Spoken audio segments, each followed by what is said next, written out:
So when are you going on the road? It's hard to preach after that. What did the W.C. Fields say? Never follow children or animals. Well, preachers should not follow a choir when they're in their top form, plus all these other splendid musicians. So that was the highlight. I'm just going to let you down easy from here. I guarantee you'll be bored within 15 minutes, so you'll be saying, good, I get to leave now. You know, in addition to all this stuff for Laugh Fest, we had another event here this past week. The Diversity Learning Center at Grand Rapids Community College brings their guests here, and this week I came to one of those, not to the Laugh Fest parts. My laugh is too funny as it is. I don't need any more comedy. Naomi Wolf, who 20 years ago wrote a book called The Beauty Myth and is trying to articulate the next generation of feminism, she spent a fair amount of time right there reminding us of how our sense of beauty, or what is beautiful or what is attractive, is very heavily manufactured by the cosmetics, dieting, fitness, and entertainment industry. And then once you hear that and you think about it, then I see myself at home saying, Lord, everyone on TV is just way prettier than is to be expected. More blue eyes than you'd ever run into in a real day. And my point is that once you've learned something that you didn't know before, you can't unknow it. You're kind of stuck with the thought that the world may not be exactly the way you thought it was, even a little bit. And suddenly, you can't look at things in the same way. That's what truth does to you. It messes with your head. It just does. And of course, I'm in a fix because a sermon should be uplifting, empowering, encouraging, and the trouble is truth has a way of doing that instead. So should I be truthful or should I be soothing? That's tough. I gotta go with truth. May these words of my mouth and the meditations of my heart be found true in thy sight, thou who art my rock and my Redeemer. Okay, let me start right off by saying I really wanted it to be true. I really, really wanted it to be true. When I was about 10, I wanted to believe that Jesus would save me and I'd go to heaven. I really wanted to believe that. Arthur S. Maxwell in the Children's Bible told me a very persuasive story, all 10 volumes, and I read all of them.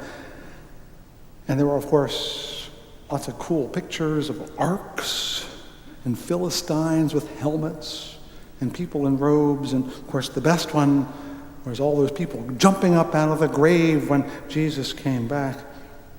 Of course, all my friends were Christians, Lutheran Christians and Catholic Christians and other Christians. And I went to their churches from time to time, and compared to my austere Unitarian church, they were filled with bells and smells and pictures and halos. Oh, it was very, very attractive. But I couldn't quite believe it. For God so loved the world, the text says, and he gave his only Son that everyone who believes in him may not perish but have eternal life. Well, I wanted to believe that a whole lot. Nothing terrified me as much as death.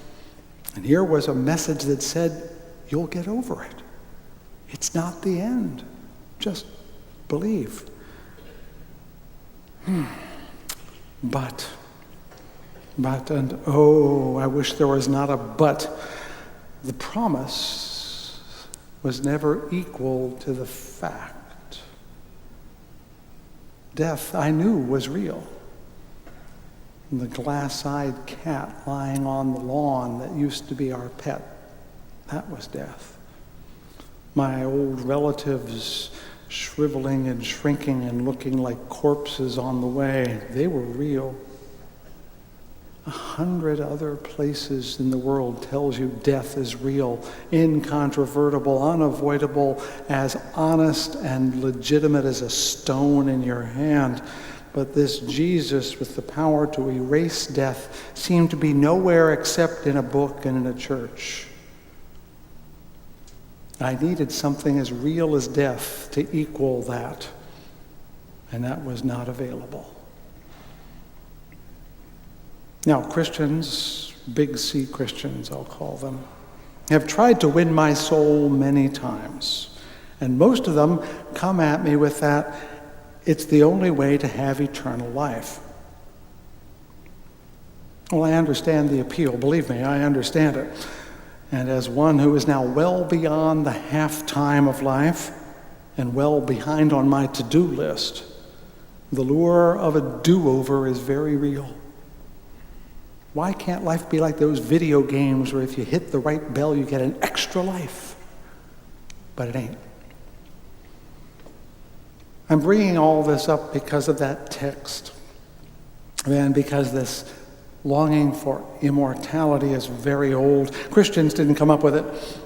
The whole of ancient Egypt, mummies, pyramids, temples, it's all about living forever. And of course, then the Hindus and the Buddhists generated this vast library of esoteric stuff to try to understand the riddles of life and death. One of my favorite stories is about the ancient Chinese emperor Qin Shi Huang. We call it China because of him, Qin. He brought the warring states of China together very brutally and imposed an immense array of laws and order on the chaotic world of China. And when he was done with that, he turned his attention to finding the secret to eternal life and went here and there and spent vast sums of money for elixirs and potions and magic and died at the age of 47. In other words, 10-year-olds and ancient Chinese emperors are pondering the same thing. And I imagine even you pondered some of those things and maybe still do. And of course here, this is Lent, which is like Advent. It's supposed to prepare us for Easter. And Easter is nothing if about the whole idea of Jesus getting up out of the grave. So it's no surprise that we hear texts like that. Boy, this is tough. You know what I loved about that song? The thing that's been nagging at me all week. The text that reads, I think they meant it when they said you can't buy love. Now I know you can rent it. Boy, that set my mind to spinning. I'm trying to imagine renting love, or for that matter, happiness, or even life. Now, we know we can't buy love. But how is it that we seem to be able to buy eternal life? Because when I thought about it as a kid, that's what it came down to. If you join the church, you pay a price. You not only say something, you join, you follow certain rules, you agree to certain things, you sign a contract. And in return, what do you get? Eternity. Good deal. It's a good deal. But isn't that buying eternal life? It isn't like it's free, you have to go and buy it. That struck me as being a little odd. And it sounds a little flippant, I suppose, to call it that way. But in my most cynical moments, and I have them only once or twice a day, the institution of the church, what I cynically call Jesus Incorporated, exists to sell a product, your immortality. More often, more like 5 or 6 times a day, I think the church has just forgotten what it's there for. Unlike Diana Nyad, the church is not interested in finding out new things. And I mean the church, big T, big C church, not a church, not ours. The church, Christendom, as you might call it. I don't think they're really interested in new things because then they'd have to look hard at the way they've been for the last 2,000 years, and that would be hard on them.